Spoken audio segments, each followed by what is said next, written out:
Life insurance कंपन्या कुठे पैसे गुंतवतात जर तुम्हाला बघायचं असेल तर तुम्ही BSC इंडिया साईटवरती जा.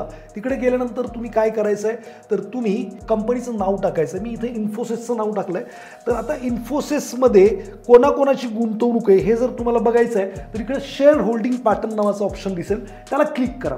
शेअर होल्डिंग पॅटर्नमध्ये तुम्ही असं ड्रॅग डाऊन केल्यानंतर सेकंड नंबरचं ऑप्शन आहे, त्याला क्लिक करा आणि तुम्ही पाहू शकता की म्युच्युअल फंड SBI म्युच्युअल फंडचे बाबा इथं 4.5% स्टेक आहे, UTI म्युच्युअल फंडचे आहेत. मग तो जर तुम्ही असंच खाली गेलात तर इथं SBI लाईफ इन्शुरन्स दिसतंय, त्यांचे 1.5% स्टेक आहे. Life insurance corporation of India म्हणजे LICचे 11% स्टेक आहेत.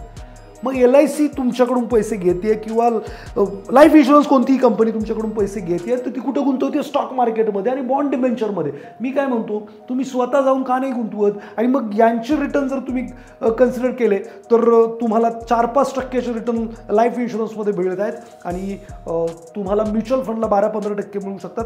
मी म्हणत नाही की लाईफ इन्शुरन्स नसला पाहिजे. लाईफ इन्शुरन्स चांगल्या कंपनीचा नक्की काढा, टर्म इन्शुरन्स काढा पण. आणि जर तुम्हाला हा व्हिडिओ आवडला तर सगळ्यांना सेंड करा, दाखवा आणि बाकीच्या कंपन्यांमध्ये चेक करा.